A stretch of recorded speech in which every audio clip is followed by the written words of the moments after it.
देश भर के नेत्र रोग विशेषज्ञ से साधा जा रहा संपर्क। एसएमएस अस्पताल के नेत्र रोग विभाग में संक्रमण से जुड़ी बड़ी खबर बता दें।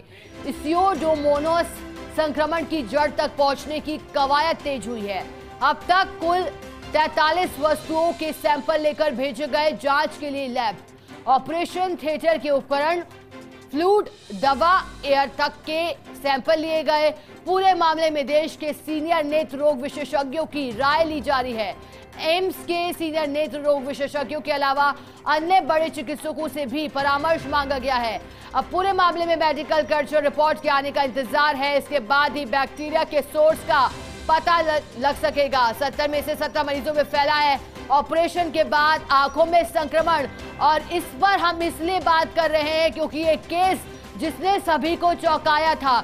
इन्फेक्शन के चलते एक मरीज की आंखों की रोशनी चली गई और ऐसे में अब डॉक्टर्स की टीम ये पता लगाने में जुटी है कि आखिरकार ये कौन सा बैक्टीरिया है, क्योंकि खतरा बढ़ जाता है उन मरीजों के लिए भी जिन्हें ये इन्फेक्शन फैला है, संक्रमण जिनमें है। तस्वीरें आपको दिखा रहे हैं। अमूमन छोटा मोटा इन्फेक्शन आंखों में लोगों के हो जाता है। धूल के कण जब आंखों में चल जाते हैं उसके बाद अलग अलग तरह के संक्रमण हो जाते हैं, लेकिन इतना आगे की किसी ने नहीं सोची थी कि संक्रमण के चलते किसी को अपनी आंखों की रोशनी खोनी पड़ेगी। अब देश भर से विशेषज्ञों की टीम अब इस पर मंथन करने वाली है ताकि ऐसा वाकया दोबारा किसी के साथ ना हो।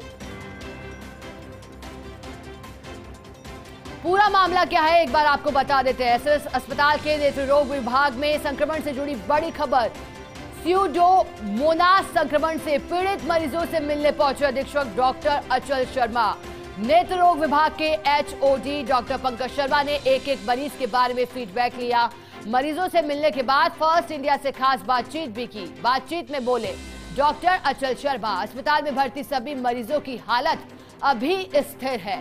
इन्फेक्शन की समय अवधि में ऑपरेट किए गए अन्य मरीजों से भी संपर्क साधा जा रहा है। नेत्र रोग विभाग के एचओडी डॉक्टर पंकज शर्मा ने कहा कि सभी मरीजों के नंबर उपलब्ध है। एक एक से फीडबैक लिया जा रहा है। कुछ मरीजों का आज एक बार फिर से ऑपरेशन किया जाएगा। पूरे मामले में देश के सीनियर नेत्र रोग विशेषज्ञों की राय ली जा रही है। देखिए, ये पूरा संक्रमण क्या है इस पर तो कोई चिकित्सक बेहतर जानकारी दे सकता है, लेकिन क्योंकि अब इस मामले से जुड़ी खबर यह है कि इस संक्रमण के चलते जब ऑपरेशन किया गया तो एक मरीज ऐसे रहे जिनकी आंखों की रोशनी धीरे धीरे कम होती हुई चली गई। और हमारे साथ सहयोगी विकास शर्मा जुड़े हैं फोन लाइन पर। विकास, जानकारी आपसे चाहेंगे इस मामले को लेकर। मामला सुनने में आ रहा है कि एक मरीज की आंखों की रोशनी चली गई। क्या ये वायरस है? डॉक्टर से आपकी बातचीत हो पाई हो तो, ताकि खतरे को भाप करके वो लोग सतर्क हो जाए। देखिए, बिल्कुल ये कल हमने फर्स्ट इंडिया पर सबसे पहले इस खबर को प्रकाशित किया, जैसे बताया था कि किस तरह से एसएमएस में ऑपरेशन किए गए थे, आंख के ऑपरेशन किए गए थे। आंख के ऑपरेशन के दौरान मरीजों में स्यूडोमोनास इन्फेक्शन जो है वो आइडेंटिफाई हुआ है। जो ये इन्फेक्शन जो है उसके चलते मरीजों की आंख की रोशनी जो है वो चली गई है।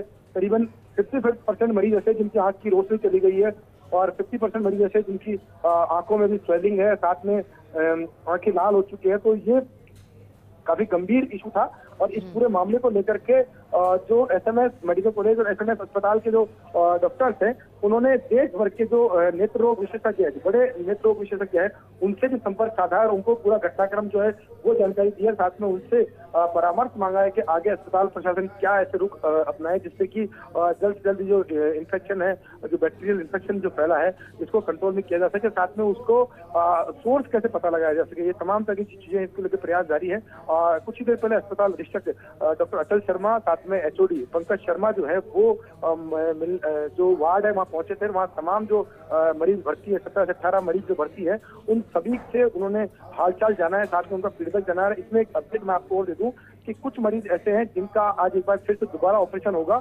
ऑपरेशन करके उनके आंखों के अंदर जो इन्फेक्शन है उस इन्फेक्शन को निकालने के प्रयास किए जाएंगे। साथ में जो बैक्टीरियल इन्फेक्शन है उसका सोर्स पता लगाने के लिए कुल तकरीबन 43 से 44 वस्तुओं के अलग अलग कल्चर जो है वो एसएमएस मेडिकल कॉलेज भेजे गए हैं। वहां पर एसएमएस मेडिकल कॉलेज कल्चर भेजने के साथ ही वहां पर कल्चर की प्रक्रिया शुरू हो गई है, ताकि ये पता लगा जाए किस वस्तु से, किस चीज से। देखिए जो संक्रमण है वो किसी भी चीज से, चाहे वो इंस्ट्रूमेंट से भी फैल सकता है, चद्दर से फैल सकता है, कोई कपड़े से फैल सकता है, किसी के और तो और एयर से भी ये इन्फेक्शन फैल सकता है। तो इसलिए एयर का भी सैंपल लेकर उसका भी कल्चर के लिए भेजा गया है, ताकि ये पता लगाया जाए कहाँ पर से ये जो बैक्टीरियल इन्फेक्शन जो है वो ओटी के अंदर आया है, जिसके चलते एक साथ इतने मरीजों के आंखों के अंदर इन्फेक्शन हुआ है और उनकी आंखें चली गई है। और जो धुंधलापन उनके मरीज की आंखों में आया है, करीबन मैं आपको अपडेट कर दूं, तकरीबन आधे मरीज ऐसे जिनकी आंखों में दिखना पूरी तरह से बंद हो गया है। उसके अलावा आधे मरीज ऐसे जिनकी आंखों में स्वेलिंग है, उनकी आंखों में लालपन हो गया, साथ में पानी लगातार उनके आंखों से निकल रहा है, साथ में दर्द जो है वो उनके आंखों में है। तो ये तमाम तरह की शिकायतें जिसके चलते मरीजों को भर्ती किया गया है। इसके साथ में जो 70 से 71 मरीज हैं, जो कि सोमवार, मंगलवार, बुधवार 3 दिन जिनका ऑपरेशन किया गया था, उन सभी से या फिर उनके परिजनों से संपर्क साधा जा रहा है, ताकि उनसे उनका फीडबैक लिया जा सके। उनमें अगर इस तरह की शिकायतें हैं तो उनको भी अस्पताल में वापस से भर्ती करने के बुलाया जा सके। तो ये पूरी प्रक्रिया जो है वो अस्पताल प्रशासन ने शुरू कर दी है। साथ में कुल 43 वस्तुओं के सैंपल कल्चर के लिए भेजे गए हैं। जी बिल्कुल, स्यूडोमोनास संक्रमण नाम की ये बला, जिससे डॉक्टर्स भी अब जुटे हैं मरीजों को बाहर निकालने में। बहुत शुक्रिया विकास आपका हमारे साथ जुड़ने के लिए और जानकारी देने के लिए।